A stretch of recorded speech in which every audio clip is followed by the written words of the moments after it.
We know shift work kills people. People die about 14 years younger on average if they work a lifetime of shift work. If we could have evolved to sleep less, we would have evolved to sleep less. There's no controversy in sleep.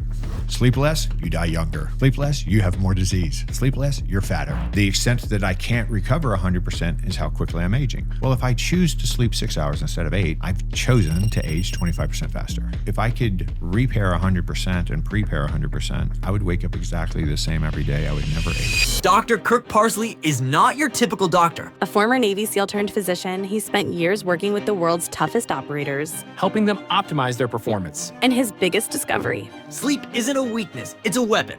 When he saw elite warriors breaking down, losing strength, focus, and resilience, he knew something was off. The common denominator? Chronic sleep deprivation. He set out to change the game, proving that real strength starts with recovery. Now, he's here to cut through the noise, expose the myths, and show you how mastering sleep can make you stronger, sharper, and harder to kill. The mental vigor of being a man is highly associated with testosterone. Mood issues, sex drive, sexual performance, memory, short-term memory, confidence, all the stuff that makes you a man, like a 20-year-old man now versus a 20-year-old 50 years ago. Men are not meant to be dominant. Men are meant to be submissive.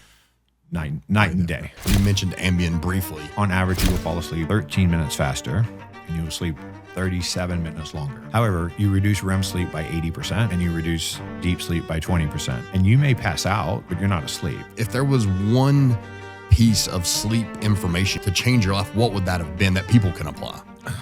Well,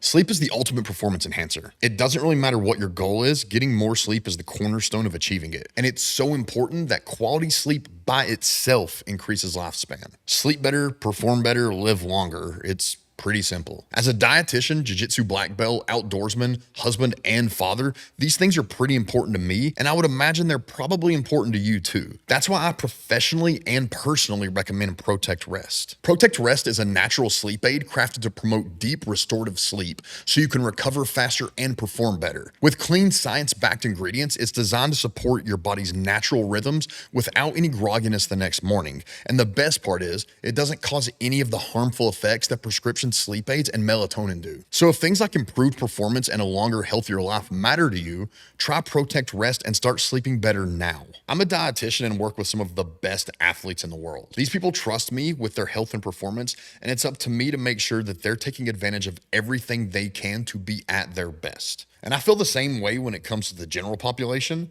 because dads, moms, students, physical laborers, and busy professionals all need to do everything they can to perform at their best every single day. That's why I tell everyone I can that a great day starts with a good night's sleep. And when it comes to the best sleep, Tuft & Needle has your back, quite literally. Their state-of-the-art mattresses are designed with adaptive foam to give you the perfect balance of support and comfort, whether you're recovering from a tough workout or just need a restful night to tackle the day ahead. They're so confident you'll love their mattresses that they offer a 100-night sleep trial. So if you're ready to upgrade your sleep, visit tuftandneedle.com and use code TruthSerum15. That's Truth_Serum15 to get 15% off and finally wake up feeling energized and ready for the day ahead. Hey, so Doc Parsley, you're a Navy SEAL and a doctor, which is a very unique thing. I mean, anyone that's watching looks at you and says, this guy doesn't look like my doctor. What was the journey? How does that happen? How do you go? How are you one and then the other? Yeah, good question. Well, I think I'm more of a SEAL than a doctor. Obviously I'm not a SEAL anymore, but I grew up being interested in sports and cars and girls and fighting, and had zero interest in school. I got this, rural Texas football. So my coaches helped a lot during the football season, and I passed my classes. And when football season wasn't on, I didn't pass my classes. And, by the time I finished 4 years of high school, I was a sophomore by credits. And I just kind of like a family value for us, like just what I grew up with was kind of like, if you can join the military, give back to your country, you should, like, even if it's a short time. So I kind of my whole life knew that I would be in the military. The funny thing actually is that my boxing coach in Katy, Texas, was the Marine recruiter from my hometown, and he coached me for a couple of years, and it was never explicitly stated, but it was always just kind of assumed that I was going to go into the Marines. And we talked a lot about amphibious recon, force recon, and because I've always been a water guy. I've always loved water sports and swimming, and like I've always been like lifeguarding and like water sports, and just love it. So then this documentary came out about being Navy SEAL. It's called 48 Hours, which is kind of like 60 minutes, but it's like a video documentary thing. And they started saying how this is the toughest training in the world, right? Toughest training in the world, toughest training. And I was like, well, I want to go do the toughest training in the world. And so so I watched that video. I mean, I was so dumb. I was so naive. I laugh at myself. I was 17 years old, and I had that on VHS, and I watched it like 20 times in probably a week. And then when my Marine recruiter was out of town, I went down to the Navy office and I joined the Navy and wanted to go be a Navy SEAL. I honestly did not know what a Navy SEAL was. I just thought it's the toughest training in the world, and I want to go do that. Like, if it's supposed to be the hardest, I want to go try that, right? So obviously, I was fortunate enough to make it through that. But then I was a SEAL during the Clinton administration and George Sr. So like we had the kerfuffle in Iraq. It's like, and it's kind of like, are we ever really going to go to war again? It's like, especially when you looked at that campaign when we just bombed them for like a year, and then everybody just quit. And we just basically rolled in there and took their surrender flags and their guns. And I was like, I'm going to go do something else. And so I thought I'd be, I didn't even graduate high school. So I dropped out of high school got a GED to join the Navy, because I would have had to stay another couple of years to get through high school. And so I didn't have that high of ambitions or expectations. I was thinking like athletic trainer, maybe like a stretch goal would be like a physical therapist, was kind of my thought process. And so I started volunteering at San Diego Sports Medicine Center just in case I could get into in case I decided to apply to PT school. And they very quickly hired me on as an aide, and then I became an assistant. And I pretty quickly decided I didn't want to be a PT or an athletic trainer. Those were kind of too limited for me. And I worked with a bunch of young doctors, and they're like, you should apply for medical school. And I was like, yeah, right, brother. I'm like, let's be realistic here. I didn't even get through high school. Like, I'm not getting into medical school. And then the doctor who owns it, Dr. Lee Rice, he's still down there in San Diego. Great man. And he comes out and he goes, Kirk, the question isn't, could you get into medical school? The question is, would you go if you could get in? And I was like, of course I'd go if I could get in. He says, there you go. So I'm like, so I kind of got, shamed into going, shamed into applying. So anyway, so then I decided to go towards that. After that conversation was really like a watershed moment in my life. Very few of those things ever happened in your life. And that was like very, very important few sentences that came out of his mouth. When I started applying to medical school, I was already married, already had kids, and I found out the military had their own medical school. And I was like, I don't really want to be in the military again, but they'll pay me instead of the other way around. Mm-hmm. I can support my family while I'm going to medical school. So it seemed like a no-brainer. I figured I'd get back to the SEAL teams as their doctor, and I did. And then I guess another big watershed moment there. It's like where it kind of completely changed everything I thought about. Everything I'd learned in medical school got thrown out the window, and I kind of went a whole different direction in medicine after that. So there's the backstory right there. Yeah, and I was curious about how being a Navy SEAL shaped being a medical professional, because if all you know is what you learned in school, right? And I'm not trying to be against the education or any of that, in my own world in the nutrition, but you see people who all they know about nutrition is what they were taught from the books. They have no practical application. Right. They don't know how this applies to a healthy person. They only know how it applies to a sick person. Right. And they just kind of fail when it comes beyond that. And how much did who you were as a football player in Texas? Now, first off, people need to understand, if you don't understand that, like a high school football player in Texas is like a college football player in a lot of other states. Yeah, it's serious stuff. Yeah, It's a serious, I don't know, orthodoxy. Like it's bigger than a sport. Yeah, it's a culture here. Yeah, and how much did being that guy and then being a Navy SEAL, then you become a doctor, how much did that influence your practice, and how does your practice differ from maybe someone who's only had the education and without those life experiences? Yeah. So, a couple of big players in that, SEALs are a lot like professional athletes, in that the worst thing you can do is put them on the bench. And the most likely guy to put them on the bench is their doctor. So usually they don't tell their doctor anything. They will deliberately and very strategically lie to their doctors to be able to stay in their job, and then they'll go out in town and pay money out of their own pocket to get treated by a healthcare professional to get whatever's going on with them, because they don't want to be put on the bench.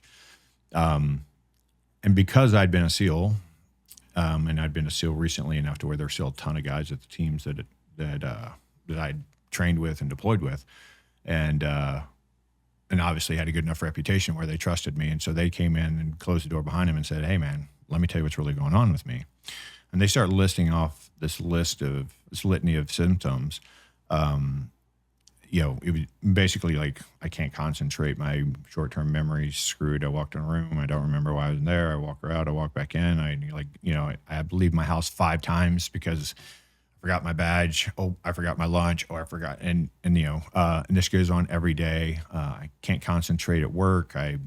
I'm giving the brief and I can't concentrate on the brief. I'm sitting in the brief. There's no way I can concentrate on the brief. My motivation sucks. My body composition shifting. I'm snappy with the kids. I'm snappy with my wife. I'm edgy at work, whatever. And I just don't feel good. I don't feel motivated.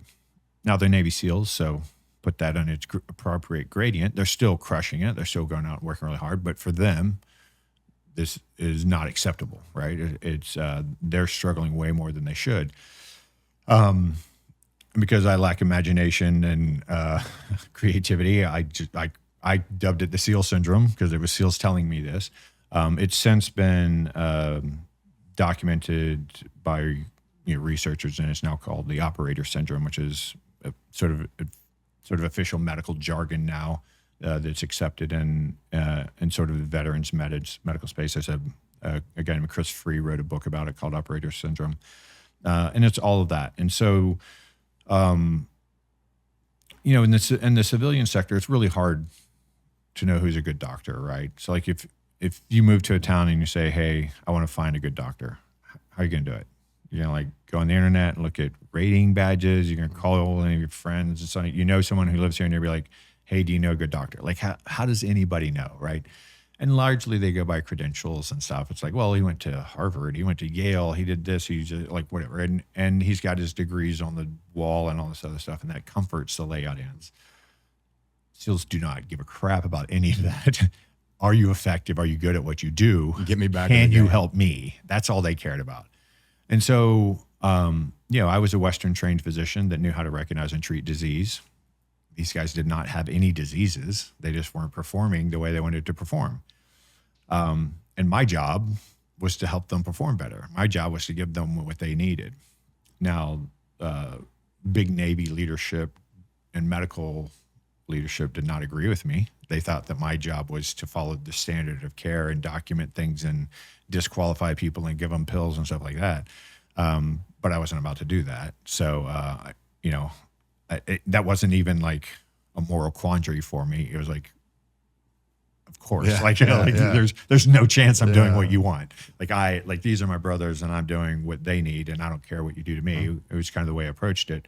But that forced me to just learn completely different stuff, right? Because like I said, there was no disease here. In medical school, I learned this goes wrong, that goes wrong. You test this, you do this lab, you do this imaging, you get this result, you call it that. It's this code, you prescribe this pill or that treatment, whatever.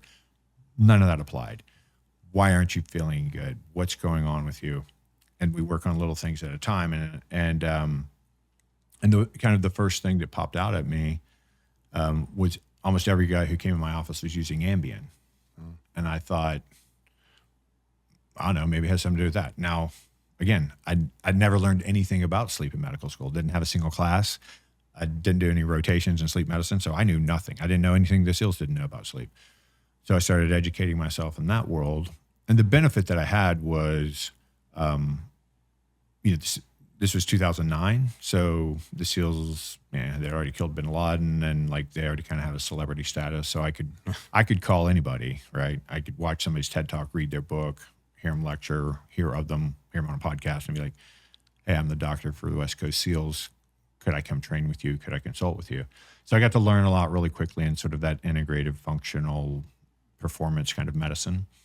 And then I had probably the ideal population to do that with, because really hardworking, very motivated guys who were very communicative. They would come in every day. If I asked them to, like, hey, I want you to journal this, like do this and do this. And like, they helped me figure out, I couldn't just take the Ambien away and say, suck it up, buttercup, right? I had to give them something. So like the SEALs actually helped me come up with the combination of ingredients that, and I started with very traditional things like Cochrane database, like what supplement has been proven to improve sleep and why. And then once you learn about sleep, it's like, oh, okay, that of course. And it makes sense why.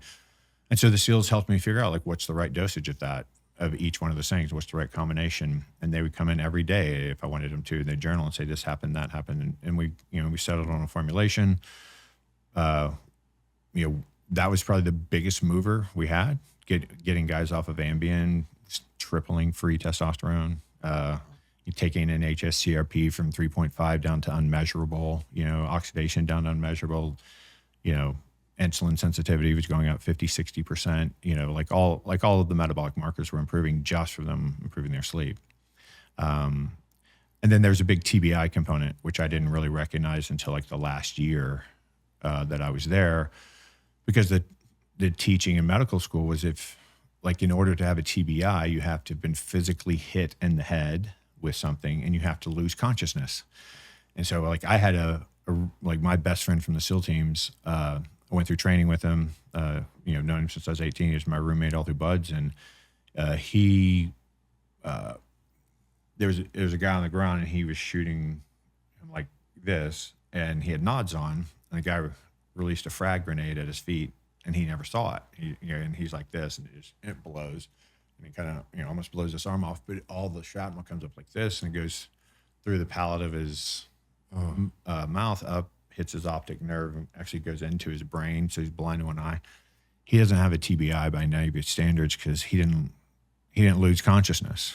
I'm like, he has foreign material in his brain. We rewrite the definition on that one. Yeah, but if that's not a traumatic brain injury, I don't know what is. And so anyway, that was another big component of it. And so I just really started getting savvy on the last year and trying to figure out things that we could do to help with that. And then I was leaving the Navy, and I kind of left this big vacuum, and the SEALs were like, well, what are we going to do now? Because they're just going to replace me with some GP guy who's going to do traditional medicine. I'm like, I don't know, just keep calling me and I'll keep helping. And so I just kept helping guys. I was writing prescriptions. They had to pay for all their own meds. I didn't charge them anything, obviously. And so I said, well, I'll do my consulting. I'll make enough of my consulting to where I can afford to treat the SEALs for free. Wow. And then they just have to pay for their meds. And now there's several foundations that I work with that pay for the meds. And so they get all their supplements and meds and all that, and peptides and whatever I prescribe, all that gets paid for. I don't charge them. And now I can treat, 10 times as many guys as I could. And so I don't remember what the question was. So it kind of, but that's how we ended up. That's kind of the whole story there. Yeah. So it's kind of it's a way for you to give back to the SEALs, which helped you develop Got me out of prison. Yeah. I mean, there's a lot. There's a lot of bad things that would have happened in There's a my life. lot there. Yeah. I've still got my Papal's hammer from the 1960s, and 6 decades later, it still looks and works as good as any I've bought since. Because it was made with excellent American craftsmanship and designed to last a lifetime. A knife should be no different. Andy Arabito, Navy SEAL, lifelong outdoorsman, and founder of Half-Face Blades, knows better than anyone how important quality and American craftsmanship is when it comes to making a good knife. I've used my half-face blade to process dozens of animals, cut wood to make countless fires, and for basically anything an outdoorsman could use a knife for. Not only is it a tool that stood up to the task, it's done so without damage and with minimal need to resharpen. From the blade to the handle, every aspect of this knife is a work of art, and one that I know, just like my Papal, I'll be able to pass down for generations. These knives aren't just tools that last, they're heirlooms that will last countless lifetimes. They're American made, and as an all-American man, I'm proud that my kids and the generations after them will be able to enjoy this same blade that I've enjoyed so much. Yeah. You mentioned operator syndrome. Yeah. What is the etiology of that? And like, what would that look like to a non-operator? Because I have a feeling there's just average people out there having those same exact things, and obviously they're not getting it from the exact same experience. Yeah. Well, the operator syndrome is really metabolic syndrome. And the civilian sector, these are my private clients, are really the same guys. So I work exclusively with men. My wife's a nurse practitioner. She does exactly what I do. She works exclusively with women, so we can handle it that way. But my private clients are the counterpart to the SEAL, right? So they're C-suite guys, or they're more likely entrepreneurs. They traded their health for wealth for 30 years, burning the candle at both ends, grinding, and now they sold their company for $100 million, or their younger brother had a heart attack, or something like this, and now all of a sudden they're like, "Hey, I need to fix this." Right now they're fat usually. The SEALs weren't fat, obviously, but if you look at, the simplest way to describe it, because I don't think there's anything too small to include in there. But basically, it's like if you look at it from a medical standpoint, sort of every metric and marker for catabolic activity is high, and every anabolic marker is low, and then their performance isn't what they want it to be. Like, that's all I care about. Like, you don't have to have a disease. So, these entrepreneurs that hire me, it doesn't matter what their goal is. Like, they want to have more energy for work. They want to lose a bunch of weight. They want to get in great shape. They want to start doing some races of whatever age group activities. They want to become a jiu-jitsu player, like whatever. I don't care. They just want to be better at work. They want to have a better memory. They want to have more, longevity. Like, I never promise longevity because I have no idea how long you're going to live. So I don't know if I extended it or not. Right. Yeah. But I say I don't promise I'll add years to your life, but I promise I'll add life to your years. Right. Like, you can just be healthy, go lucky, do whatever you want to until the day you die. And then you just die instead of decaying over the course of your life and becoming less and less capable. But yeah, it's basically like, you're not happy with your body comp, different for SEALs than a 55-year-old rich guy, right? But same idea. It's usually mood issues, sex drive, sexual performance, memory, short-term memory, confidence, verbal acuity, strength, endurance, just kind of all the stuff that makes you a man, all the masculine activities, the mental vigor of becoming a man is highly associated, or the mental vigor of being a man is highly associated with testosterone. When you have low testosterone, you can't do that masculine thing of like, I'm just going to focus on this one, trying to get this screw in this hole for like the next 12 hours, right? And for no reason. Yeah. There's not even a reward to it. It's just like, I'm going to get this in there, right? And like that type of just, I'm going to grind. I have an idea. I'm going to find the answer. That's a very masculine trait. Totally associated, almost, you could probably find an almost one-to-one correlation between your anabolic status and your brain thinking that way. and we see this in the culture today, right? With all Absolutely. the testosterone drops in these younger cultures, and the way young men, like a 20-year-old man now versus a 20-year-old 50 years ago, night and day, the way they see the world, the way they think, the way they act, the way what drives them, what motivates them, how much quit they have in them. Yeah. You know, I mean, you see it. I mean, and it's like I don't want to villainize the youth. It's not their fault. It's like this is the world they were brought into. The environment. Yeah. It's the environment. Their parents raised them this way. Our literally toxic environment is poisoning them, and then the sort of moral and cultural toxicity of the world is polluting them as well. You know, and you and I probably would have been those guys if we grew up now too, different right? situation, Like it's you know, it's just like you're a product of your time. Yeah, and so I mean, just think, what the SEALs would always tell me when they're leaving or kind of ending their story to me about what was going on with their problems, the way they'd kind of always end it was, well, maybe I'm just getting old, doc. Like maybe I'm just old, and I'd be like, yeah, dude, you're 32. I mean, it's like it's all over from here. It's like might as well start going to the backyard, start digging that hole now. You know, but that's true at any age, right? Because I have like 74-year-old patient who really was about dead when I started working with him, and now he's like, I feel exactly like I did when I was 20, and I'm like, and there's no reason you shouldn't, right? Yeah. You should feel that way until the day you die, man, and there's no reason not to, because we have control of all that now. And that's all I do. And you and I see the world a lot alike. Like we've talked about this, like health. We see that very similarly. And it's like, if I can make it look on paper like you're a 25-year-old healthy, athletic man, you're going to feel and perform a hell of a lot better. And we can set goals from there, but like that's the foundation. And most of that, as you know, is lifestyle, right? Yeah. So I coach on lifestyle and nutrition and exercise. You know, sleep, nutrition, exercise, stress mitigation, like, you know, how to balance your life, how to live the way you evolved, the way this machine was designed, like try to operate it the way it was designed to operate. You'll get much better results out of it. Right. And, and that's that operator syndrome, SEAL syndrome, metabolic syndrome. It's all kind of like that. Metabolic with some cognitive,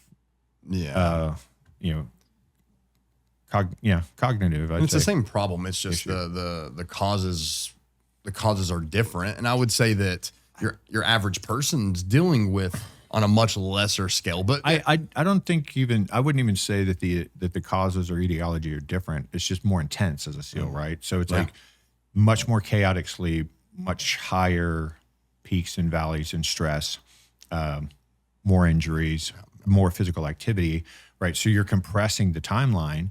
So what the 35-year-old SEAL is feeling is what the 55-year-old entrepreneur is feeling, right? And they were grinding it in different directions. Like, I mean, you're an entrepreneur. So like the entrepreneurial ideal of just like, I'm going to keep grinding this until it works.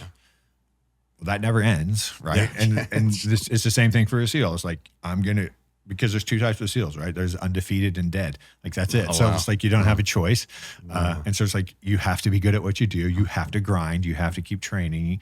And more importantly, you have to protect the guys on either side of you. You're responsible for their lives.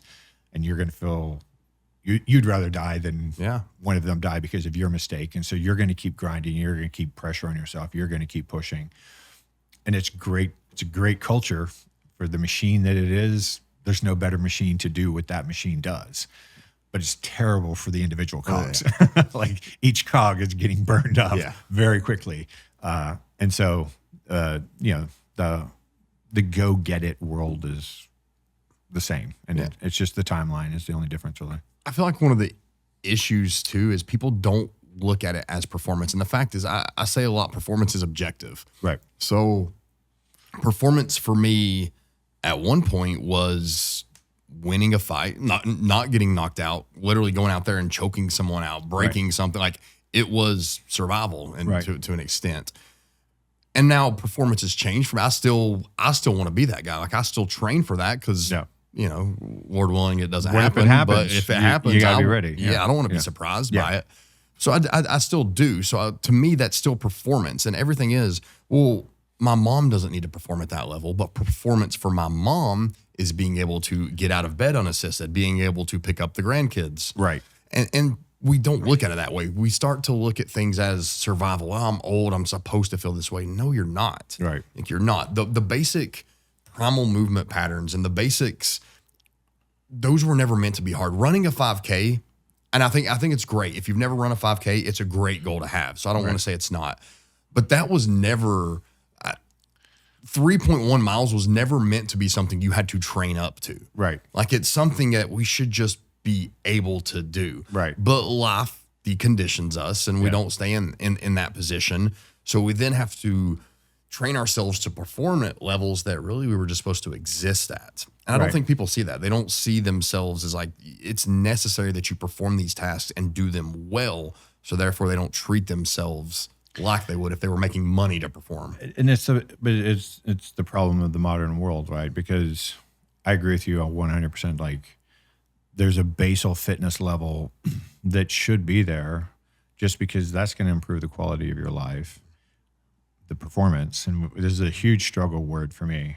Like, I'm involved in a big business endeavor right now for a performance center, and I am fighting tooth and nail the business side of this to call it performance, because they're like, no, performance. They think of athletes, they think of like this, that. And I'm like, performance, like it, but we do live in a culture where the performance that is rewarded, incentivized, has nothing to do with your health.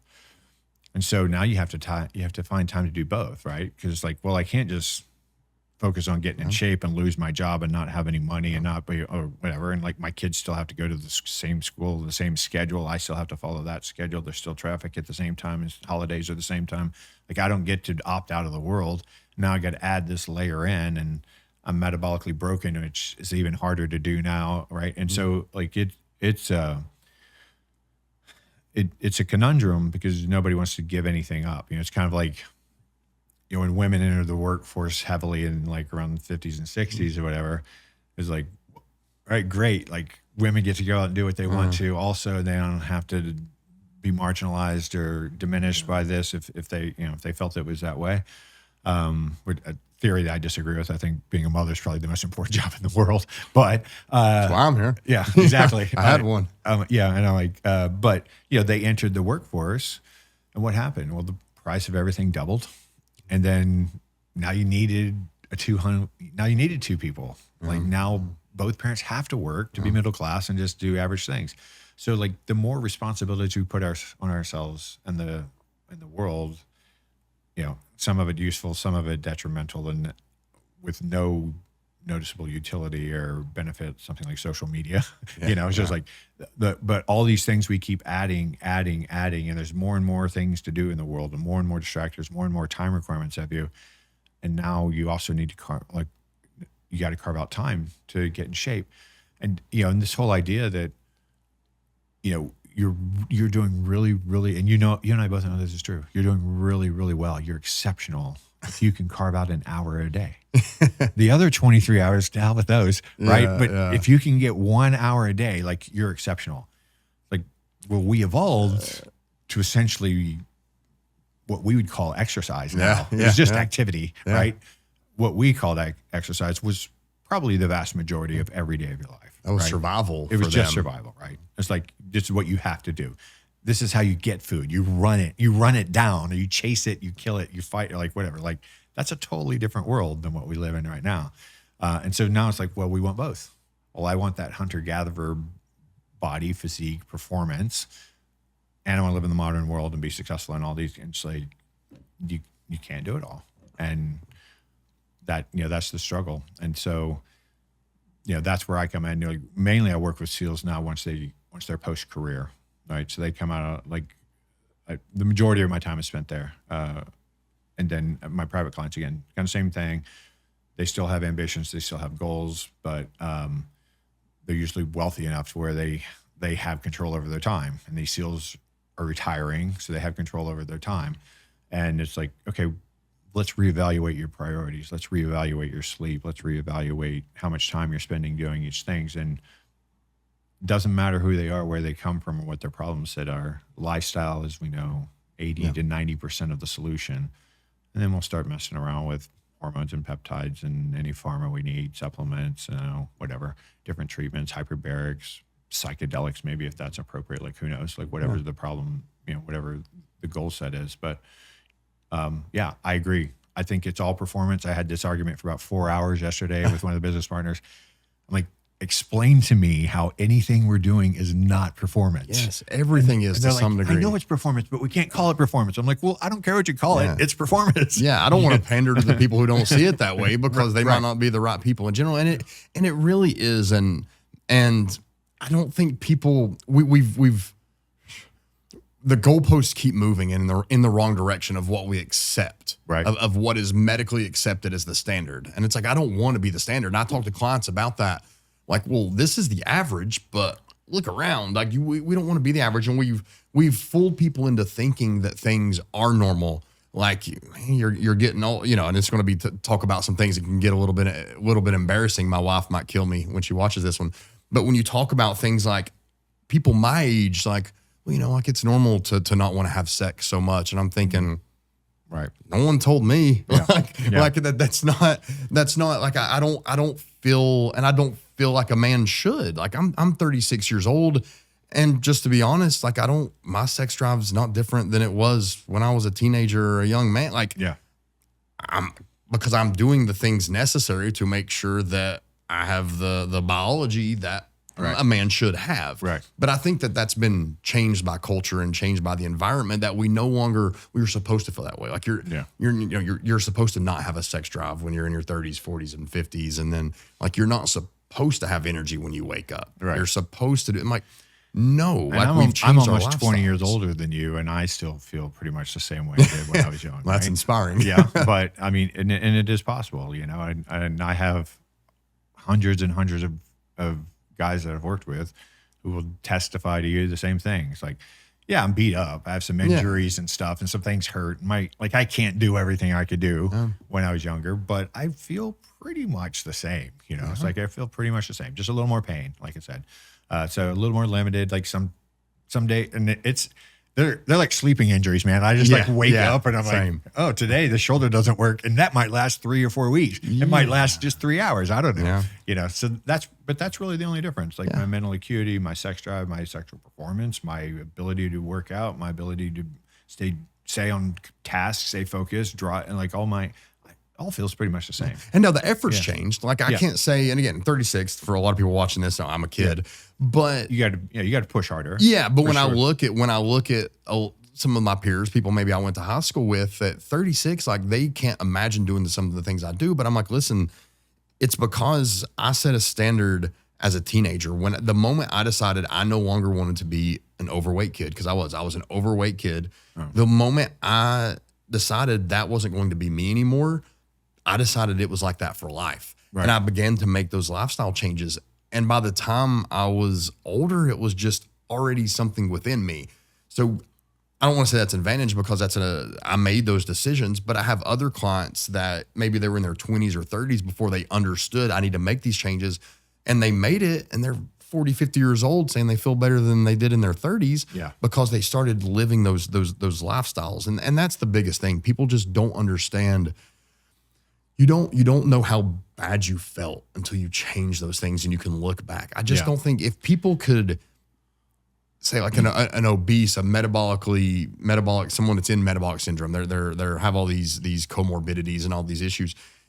If they could spend one day and feel the way they would if they changed all those things, they would change pretty close to their optimal self. Yes, but they don't think it's possible. I found that's a lot of people never make the changes because they don't think they can, number one, or they don't think the reward is all that. And I'm like, you just don't know. Drinking purified water when you've been sweating is dehydrating you. Purified water, which is often stripped of essential minerals, lacks those necessary for your body to properly absorb and utilize water. Without electrolytes like sodium, potassium, and magnesium, your body struggles to maintain its fluid balance, leading to symptoms of dehydration even when you're drinking plenty of water. In my professional opinion, Protekt hydration is the perfect electrolyte. If you're a serious athlete or anyone sweating for an hour or more each day, Protekt hydration has the potential to change how you train and recover. Protekt hydration is the only electrolyte I recommend to my athletes, and as a dietitian, I always have Protekt supplements in my toolkit.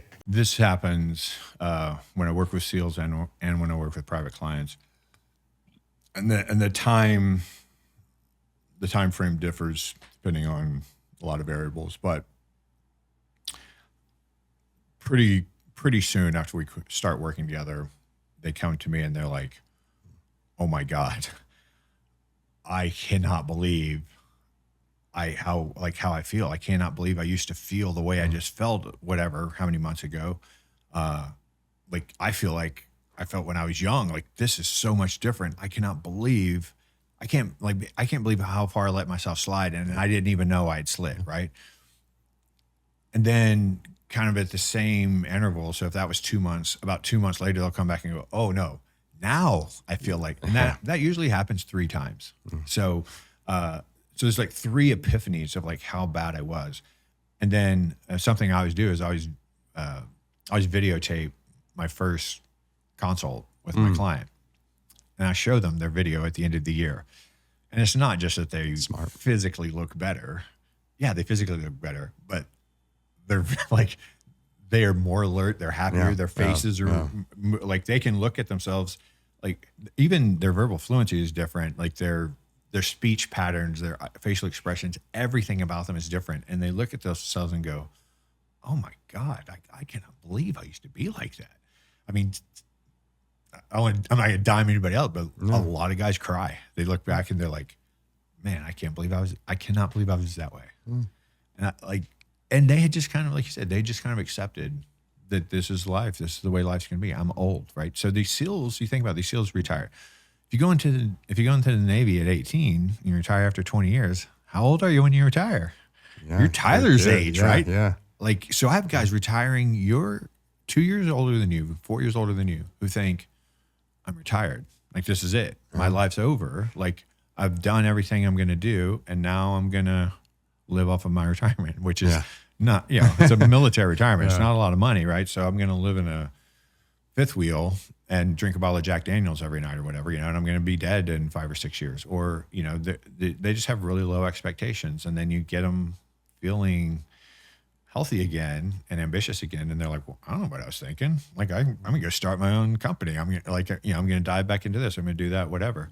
And like you said, it's just expectation and it's belief systems. And when, and fortunately, I work with a great population, and they trust me, especially now. I mean, I've been doing this for the community for 15 years now, and so they trust me. They know my name, and they're like, "Hey, if you say I can do it, I know I can do it," and it helps speed results along. But it's true for the whole world, man. And I'm not trying to get political, but I was just thinking yesterday about this correlation of kind of like where America is in the world standing, and like how did the world and America itself see America in the 60s, 70s, 80s, right? And then what did the people look like, and what were the people expectations, right?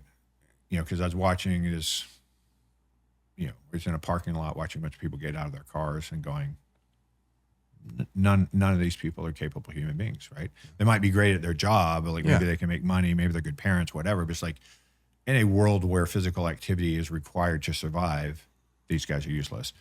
A war, these guys are useless. You just think about it. It's like, you look around and say, well, the average American is defining America, and how capable is the average America, and how does America look on the world stage, and how does the average American look to you, right? Yeah. It correlates very strongly, and I'm just like, that wasn't that long ago. We can get that back. And whether people want to admit it or not, a lot of that world perception was built off that look. It was built off the fact that, look at these American athletes. Look at these American movies. Look at Arnold Schwarzenegger. Right. Look at these soldiers going to war. I mean, giving them nicknames based off of that. And it was like the Devil Dogs. It was like us against Russia in the Olympics, right? It was like, well, there's only 2 people that are going to win, right? Yeah. Like, there's some outliers, but mainly it's going to one of these. That was going to be. Yeah, right? Yeah. And you look at what type of job, like America said, okay, we're getting into World War II. And it's like, okay, World War II is over because we just, right. You know, and that's how the people thought of the world. And then of course it was easy because the whole Anglosphere was destroyed except for America. So now we were the production powerhouse of the world and we could do all kinds of things. But but we've all seen it, like a picture of the people going to the beach in the 70s.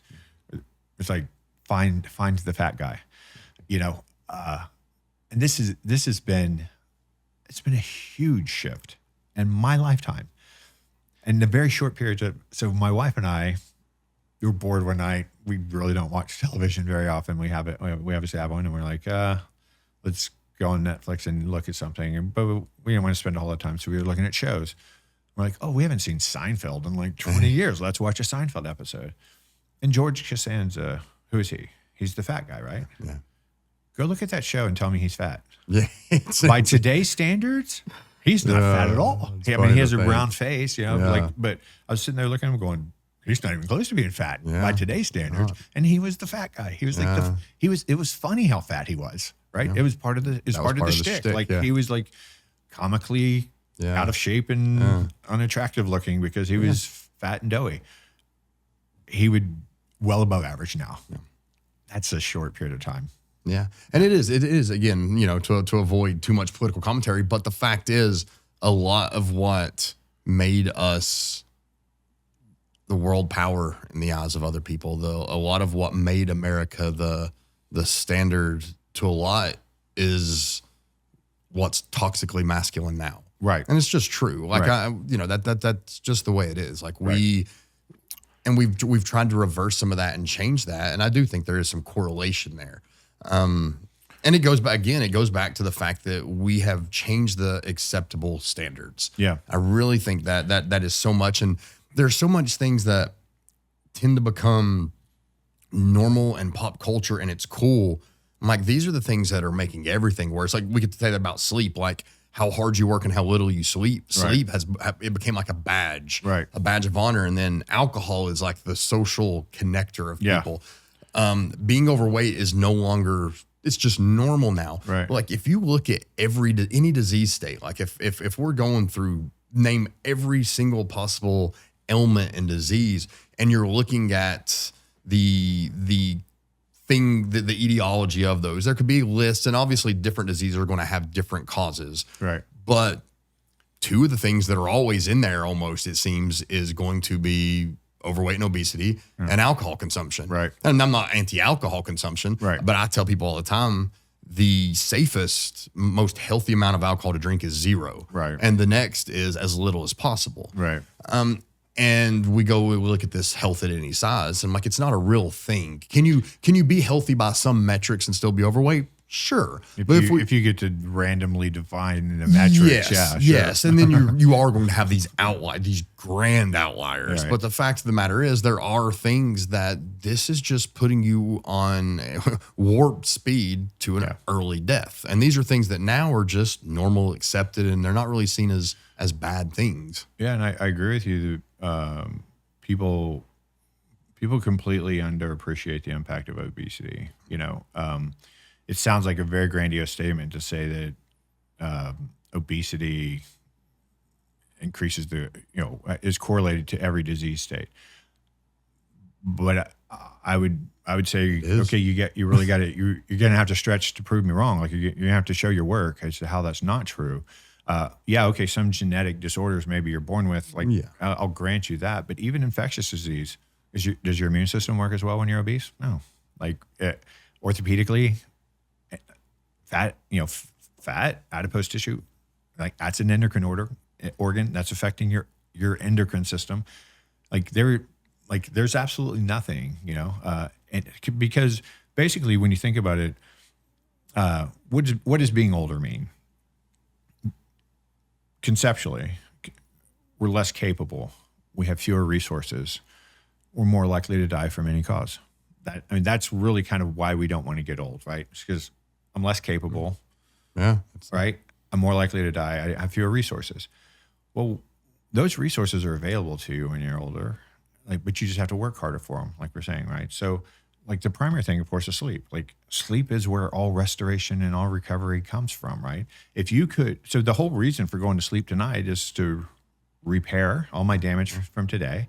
The difference between an injury and a workout is, do I recover from it? If I recover from it, it was a great workout. If I don't recover from it, it was an injury, right? And that's determined on how well that's determined by how fast I can recover, right? So it's like, okay, the whole point of sleeping tonight is to recover from today and to prepare for tomorrow. So restock the shelves, get all the nutrients in the plate, get everything set up, all the neurotransmitters, everything. So my fuel partitioning is right the next day. My energy levels and my cortisol is going to be at appropriate level and all this. And so it's like, I go to sleep for 8 hours, I repair, I prepare. If I could repair 100% and prepare 100%, I would wake up exactly the same every day. I would never age. I'd be exactly the same, right? So the extent that I can't recover 100% is how quickly I'm aging. Well, if I choose to sleep 6 hours instead of 8, I've chosen to age 25% faster. You can't get away from that because that's when all the resources for tomorrow are being laid down is tonight while you're sleeping. So you shortchange that. Tomorrow still comes at exactly the same time. You still have to do exactly the same things. You have to do it with fewer resources, and your body compensates by secreting more stress hormones. Stress hormones are catabolic. They make you feel great, right? In fight or flight, you feel amazingly capable. Do you not? Like you could do anything. You are the super you. But you stay in that state for 24 hours, you'll be dead because you're consuming yourself, right? You are the resource to get away from that dangerous situation. That's all that matters. It's survival. Right. It's survival. So anything that doesn't lead to immediate survival gets shut off in your body. And anything that can enhance your chances for survival gets ramped up in your body, right? And so you're super Hugh. Well, if you sleep 6 hours every night or 5 hours every night, you will wake up with higher and higher stress hormones to compensate for that. And you'll tell me you feel fine. Like, I feel fine. Like, I get up without my alarm clock and I'm ready to go. It's like, yeah, because you're stressed out of your mind because your stress hormones are 40% higher than they should be. And now you feel good. But what's your body composition doing? Like, how's your brain working? How's your strength? How's your endurance? Like all this stuff. And again, like we're talking about with other things, some of it, people genuinely believe that they're accommodated to it. They forget what good felt like. They forget what great felt like. This just becomes the new normal. And they're like, I feel fine. Like I'm doing as well as I've ever done. Maybe true because you've been sleep depriving yourself your whole life, but go sleep for 8 hours a night. And that's actually been the quickest transformation. When I tell you, people will come in and say, I can't believe I felt like this. I used to do a 1 week challenge, on my website, it was around the sleep supplement. And we do a 1 week challenge, like get 8 hours. Here's this whole guide for sleep hygiene, how to take stress out of your sleep, how to set your bedroom up, all this other stuff. Give me 1 week. Everybody else wants a 30-day challenge. I want 1 week. 1 week, sleep 8 hours a night for and then if you don't feel better, what did you lose? You lost nothing. Just go back to where you were. Nobody's ever said it. They didn't feel better. Everybody's like, I cannot believe I used to feel this way, and it's the same in all this areas, right? It's the same in nutrition. It's the same with fitness. It's the same with body composition. We've just slowly, in the SEAL teams, we say you let go of the rope, right? It's like when you're climbing the rope, you let go of the rope, you fall, right? And it's like, hey man, you let go of the rope. And it's really hard to get back up there. You got to climb all that again. Yeah. You want to go further than you were. And you got to climb up just to where you were. Yeah. Something I like to say when it comes to sleep. So we evolve and adapt out of everything that's unnecessary. That's just part of survival. Animals do it, humans, like we all do that. There is no more vulnerable time than while you're asleep. It's when you're most vulnerable to be killed by something, by an enemy. It's when you're nothing. You lack complete awareness of your environment as the definition of sleep. Yes. Right? So if it wasn't so vitally necessary, it is something we would have evolved to where it no longer became necessary. It was no longer needed because it is when we were most likely easiest to be killed and all of it. But it's so necessary that we've never adapted to a point where we need less. Our body's very good with adaptation. Yeah. So we just adapt to where I'm going to stay alive getting less. But like you said, the body's going to keep the score. But to stay alive, we're going to have to do we're going to have to perform less. We're going to have a worsened body composition because the body only cares about being alive. It doesn't Right. care about looking good. It doesn't Right. care about performance. It cares about survival. Right. And you're not to force that adaptation into less sleep. You are forcing your body to give up other things. Right. Yeah. I mean, I've made that statement in my lectures for forever, for, over 10 years. In fact, Atia's book, there's a few pages in there about talking with me about sleep, and I said it to him. I'm like, hey, if we could have evolved to sleep 4 hours a night, evolution would have favored that, and we probably evolved by favorable evolution to only sleep 8 hours a night. Look at other apex predators. How long does the lion sleep? Like 21 hours That's a day, true. right? That's So it's like, okay, well, we weren't designed on this planet to be the apex predator. Like, we don't have great claws and speed and, whatever, but we have the best brain, and now we are the apex predator. Every other animal on this planet that if hit that stage would be sleeping all day. And we are like, no, we got to work all day. Sleep's the least important thing. Sleep is a luxury in our culture because, there's pretty solid evidence. And a few people have tried to document it out in books. I don't think anybody's done a great job with it, but there's a lot of evidence out there to suggest that, like, humans only started sleep depriving themselves when we started getting paid by the hour. So it's like with the Industrial Revolution, when people quit working on their farms and started working in factories and punching a time clock. Well, the more hours you could spend at work, the more money you made, the more things you could buy that your wife and kids wanted. And that's the way it worked. And so sleep then became this luxury. And well, you aren't making enough money because you're lazy and you only work 8 hours a day when you could work 14 hours a day. If you got a little less sleep. And now, time is money, is our saying now. So it's like, oh, well, if I'm sleeping, I can't be making money, and I'm not a worthwhile person if I don't have a Bugatti, or whatever, or Rolex. It's like, and that's a lot of social programming. But if we could have evolved to sleep less, we would have evolved to sleep less. And this too. You work with athletes, and there are a lot of athletes who care what they look like aesthetically, and they want more muscles, and they want this to be shaped like that, and all this. And you're like, okay, but your body is a very, very smart, efficient machine. It's not going to carry any more muscle than it has to because it's metabolically expensive to carry that muscle around. So if you aren't doing things with your body that require your body to be that big and strong, your body will not be that big and strong. Like, that's all there is to it. Yep. And that takes a lot of time, and that takes a lot of effort. So if you want to maintain that, you just have to do that. Like, we're all kind of genetically set up to where we're going to carry about that much muscle, short of taking a ton of performance enhancing drugs, your muscle mass, maybe if you're very diligent your whole life, you increase it by 5%. Yeah, it's not what people think. 10%, maybe, like maybe a far stretch, 10%. You can carry 10% more muscle if you really work hard. I think that's probably a stretch, but maybe that much. That's not what people want to hear. They want to hear that, man, all you gotta do is put butter in your coffee, wear these blue blocking glasses, lay on the grinding mat, get in an ice bath, sleep 4 hours a night, and meditate, and you'll be great. And you can go get it, and you'll make 50K. Start your own business, you'll make 50K. Start your podcast, you'll make 50K. How to make 100 grand, and everything's just this hustle and go, and like everything's a soundbite, everything's a snapshot. And it's like that's not how the world works. That's not how people work. That's not how the machine works. We're the only animal on this planet that sleep deprives itself on purpose. Interesting. The only other time any other animal will sleep deprive itself is if it's being preyed upon, if it's being stalked.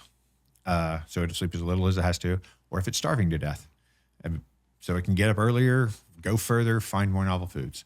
And so since we evolved with the other animals on this planet, and we've been here for hundreds of thousands of years, it's completely reasonable to think that our brain has some wiring to believe that as well. So if we're sleep depriving ourselves, our brain may very well think, I'm in danger of being killed or eaten, or I'm starving. Let's go eat more. And what do you feel like when you're sleep deprived? What does your body want to do? Hey man, we're going in famine. We need to store some fat. We need a bunch of sugar for the brain, right? Your fuel partitioning will be different that day. Your cravings will be different that day. You will eat sugar and fat. Yep. And in fact, if you're a good American, you'll fry some sugar bread, Yeah. and some deep fried fat, and then drink some coffee, and have your donuts and coffee, and man, you're going to feel great for a few hours because you're feeding that danger signal from the amygdala, right? That there's a little alarm center in your brain's going danger, danger, danger, and people don't understand that literally impacts everything about you. It impacts the conversation we're having right now would be negatively impacted by one of us being sleep deprived. Like my reading of your facial expressions, you're reading my facial expressions, what we thought was going on, the words we choose would all change just based on sleep deprivation. And it changes with your wife, and it changes with your kids, and it changes with your coworkers. And that's the minor part. Not to mention you do that over a lifetime. What does that do to your overall health? There's no metric there. There's all sorts of controversy in your field. I do not envy you that. Because you can find the science for either side of any argument for infinitum, right? Yes. There's no controversy in sleep. Sleep less, you die younger. It's true. Sleep less, you have more disease. Sleep less, you're fatter. Like there's no. And what is sleep less? Less than 8 hours. Like there's no controversy. Oh, there's super sleepers. You hear this? The super sleeper gene. Okay, we'll clear that up. There's a set of super sleeper genes. They do not say that you don't need 8 hours of sleep. They say you suffer significantly less than other people with sleep deprivation, but you're still not optimal. Your ideal is still 8 hours of sleep. Your body's just more likely to have the mechanisms you can just compensate. You can just compensate better. Okay. Like you have You have certain metabolic pathways that allow you to degrade less, right? And no different than say get 100 people to go run a marathon. How much suffering is involved? Greatly depends on the person, right? Yeah. Like some people, nothing. Like who cares? Like that was an easy thing for me. Like I'm an ultra marathoner. That was like a little jog. Some people, life altering experience, and they're going to be injured for 4 to 5 months from running that one day, right? Sleep's the same way, right? It's like there's a gradation of how much you perceive your suffering, and then how much you metabolically suffer. But but the labs, the lab markers that we can track on them, 100% concordance. There are no outliers that look really healthy, that look their healthiest when they're sleeping less. They aren't there. And earlier you mentioned Ambien briefly. Yeah. But I know there's people that will be watching that are taking Ambien that they are going to say, because I hear this, like I can't sleep if I'm not taking Ambien. Right. Like that's the only way I can sleep. So why should I get off of it if the counter argument is I don't sleep? So why not Ambien? What's the issue with Ambien? Yeah. And someone who says that I have to be on Ambien or I'm not sleeping. Right. What is it that they really need to fix the sleep hygiene? What is it they really need to fix? And what is the reason they think they need Ambien? Right. Well, all very easy questions. So, Ambien is one of 3 what we call Z drugs. That's just a category of drugs. They came out of the pharma land. There was an evolution of the benzodiazepines, so Valium and Xanax and those types of drugs. And both of them fall into a category of what we call a GABA analog. Means it's a molecule that acts like GABA. It binds a GABA receptor. So we evolved, of course, to be on this planet. We use the sun as our cues to when to be awake, when to be asleep. We have some nerves in the back of our retina that sense blue light. They have nothing to do with vision. They just sense blue light. When blue light goes away, my guess is because the sky's blue, but the blue light goes away, that triggers some pathways in our brain, and a few hours later, we feel like sleeping. And one of the things that has to happen to feel sleepy is the neocortex, which is that wrinkly bit with all the cracks and grooves in it that we think of when we think of a human brain, not the midbrain, not the brain stem, not the lizard brain and all that, but that big thing when we think of, well, that's how we interact with the world. That's our sensory and motor, right? And then there's perception, like interpretation of what does that sensory and motor mean. So that's all in the neocortex. Well, after melatonin gets secreted, which does not make you sleep, melatonin initiates a cascade of thousands of cascades that eventually make you feel sleepy. But one of the first big cascades is a huge increase in GABA in your brain.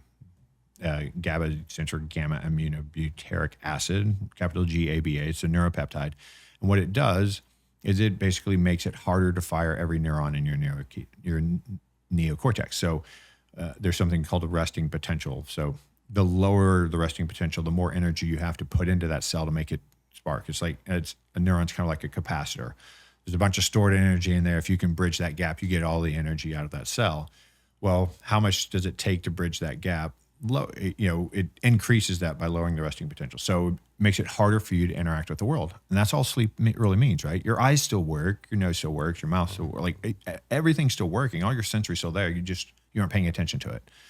But you can turn on a light and wake somebody up. You can make a loud noise and wake somebody. You can touch somebody and you can wake them up. So it's still working. You can get over that threshold. And that's really what sleep is. So GABA is the primary chemical that leads to you being that way. So the pharma industry is like, hey, we're smarter than evolution. We're smarter than God. We can handle this. We'll make a drug that binds that GABA receptor and it works 100 times more. It's 100 times more powerful than GABA. That's benzodiazepines, Valium and Xanax. However, the problem with those is they suppress respiratory activity. So you take too much of that when you go to sleep and you quit breathing and you die. So that wasn't a good thing. Anytime, of course, you start loading your body with the chemical that needs a receptor, the higher the chemical concentration is, the fewer receptors you'll have, because your body's a smart machine. It's like, I only need 100 molecules. There's 1 billion molecules. I only need a couple of receptors for that.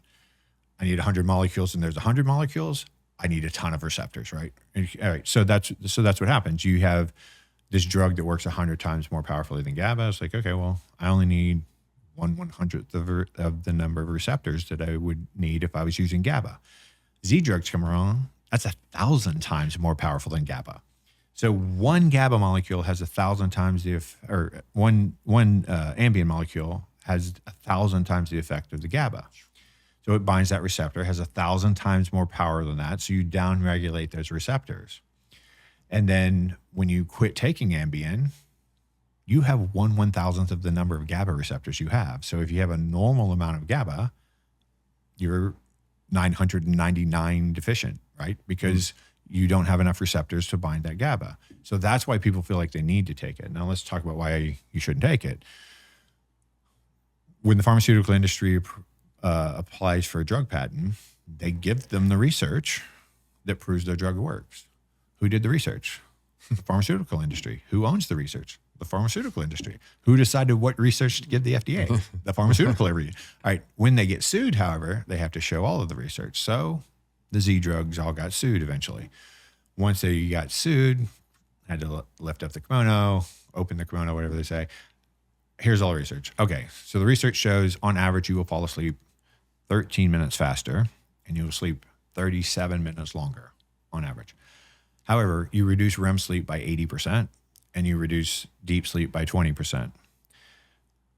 Most of my SEALs were using alcohol with their Ambien, overdosing on the Ambien because they're SEALs. If one is good, two's better, three's great, whatever. And have a few drinks with that. Well, alcohol has the opposite effect, reduces deep sleep by 80%, or reduces REM sleep by 20%. So you combine those two and you may pass out for 4 hours or 6 hours or 8 hours or whatever, but you're not asleep. Like we do a sleep study on you, and the SEAL sleep studies came back 99.9% stage 2 sleep. So no deep sleep, no REM sleep.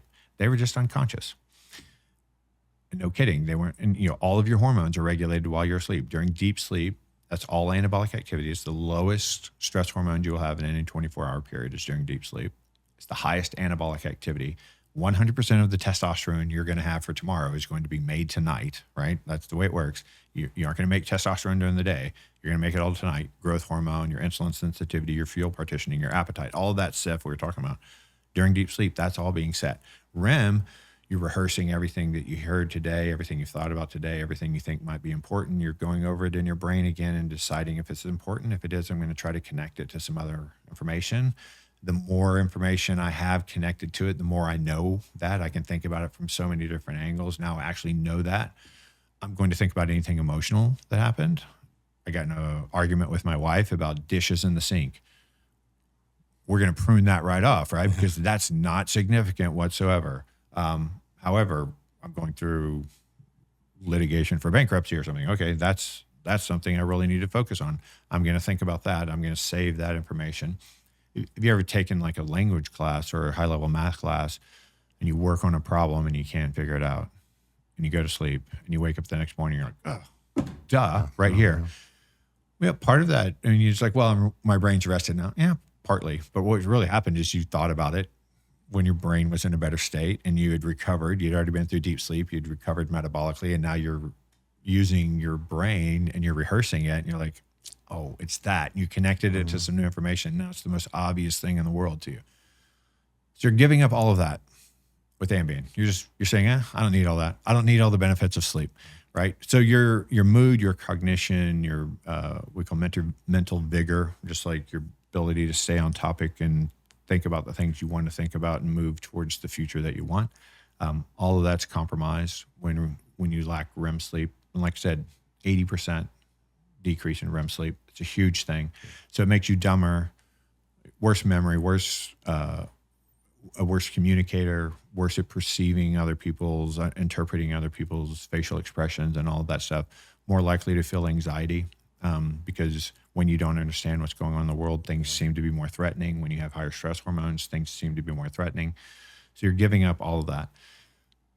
And the most powerful thing I could say to convince anyone listening is that we know shift work kills people, right? We know people die about 14 years younger on average if they work a lifetime of shift work. Part of that's being outside of their circadian rhythm and needing excess stress hormones and essentially aging faster, right? That's a part of it. But they also never get great sleep if they're working night shifts their whole lives. They never get great sleep. Who else doesn't get great sleep? Well, chronic insomniacs. A chronic insomniac, which is only defined as 6 months. So you say for 6 months that I can't sleep, you're a chronic insomniac. Chronic insomniacs die, again, just like shift workers, 14 years earlier than their peers. People who take Ambien routinely die 14 years older than, because I don't think the Ambien has anything to do with it. I think they're just in the same category as the chronic insomniacs because they aren't getting sleep. They're becoming unconscious, which is not the same thing as sleep. So if you're, if it would be the same as like if you exercise, but your body didn't upregulate GLUT4 receptors and your mitochondria didn't produce more ATP, and you didn't if you biochemically did not respond to the exercise and you still exercised every day, well, you still didn't respond to the exercise, right? So if you aren't getting the benefit of the exercise, then that'd be a great metaphor. I never thought of that. But if there was a drug I could take that would make it easy for me to exercise intensely for 2 hours, but I don't get any of the benefit of exercising those 2 hours. That's the same thing as taking a drug that makes me feel like I'm asleep, but I'm not getting any of the benefit of sleeping. Yeah. And wow. What about melatonin? So, because that's a lot of people are taking melatonin. I do know this is one of the only places, America, where you can just go to Walmart and buy 10 milligrams of melatonin. That's not normal. No. Yeah. And melatonin, again, is a hormone. Any hormone, we've never been able to establish this in humans because the only way to do it would be able to drill into people's brains and take samples of, what's the chemicals in your brain. But every other hormone that we know that we can test, because we don't have to get into the brain to do it, we know that if I give you that hormone, what we call exogenously, so if I give you testosterone through an injection, your testicles will quit making testosterone because you don't need to, right? Your body doesn't do anything it doesn't need to do, right? So if I give you melatonin, most likely your melatonin production is going to go down. Again, we can't prove that. We've never proven that yet. What we have proven, though, is that the receptors downregulate.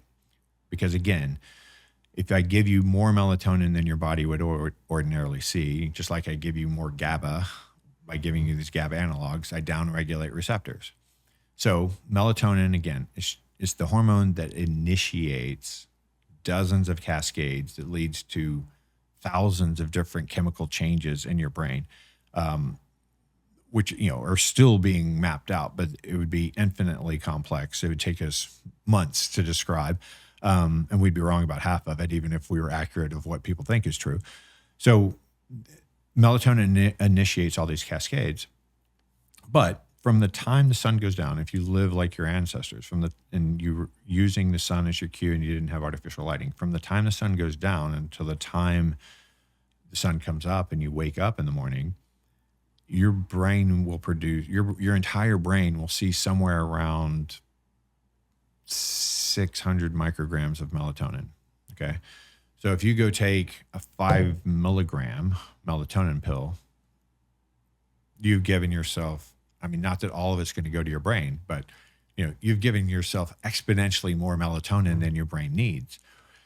But all you're doing is initiating the cascades of events that have to happen anyway for you to feel like you're sleeping. And so you're overdosing your brain with this melatonin to just kind of keep this initiation cycle initiating. Well, it's just like starting your engine over and over again while the engine's already running, right? I mean, you're just grinding down your starter. It's like, hey, the engine's already running. Unless there's something broken and the engine if you have to keep restarting the engine, well, there's something broken. So if you need the melatonin to go to sleep and to stay asleep, well, then there's something broken, right? There's some other pathway in your brain that's deficient. If you can't stay asleep without melatonin, it's because something else is going wrong. And 90% of the time, that's excess stress hormones. Okay, so if there's one thing, well, we've talked a lot about sleep. Yeah. There's a lot of things, but I think it's pretty conclusive that sleep is the one thing that people can, the change that people need to make. So if there was one thing you could go back in the early days of being a fitness, being an athlete, being a SIL, and being this, if there was one piece of sleep information you wish you understood then that you could have applied then to change your life, what would that have been that people can apply? Well, I think the most important thing would just simply be the concept. Like if I understood how important sleep was to my performance, it's, being able to sleep is not that difficult. Like we're born knowing how to do this, right? We unlearn it throughout our lives. So it's real. Like if you're motivated to sleep, you'll figure out. If you have the internet and you're motivated to sleep, you'll figure out a way to sleep. But I would say the biggest challenge to sleep is stress. We live in a high stress world. We have too much stress hormones. So if I knew anything, it would be like the technique. So like, I don't know if I've ever shared it with you, but I have like a 3 or 4 page worksheet on how to get stress. I think it's called the Stressless Sleep Guide or something. It's like how to get stress out of your sleep. And it's part sleep hygiene and it's part cognitive behavioral therapy and whatever. And it's part just explaining the physiology and why you need it and what. So if I had that piece of information to help me sleep during the stressful periods of my life, like medical school and residency and like that kind of stuff, that would have been the tool that I wish I had. And we can give that to your audience, but it's basically just how do I prevent sleep? How do I prevent my stress hormones from waking me up once I start recovering? Because what happens when you get when you go through the first couple of sleep cycles, your brain has recovered and restored enough where you don't have so much sleep pressure, but your stress hormones are as high as if you were awake.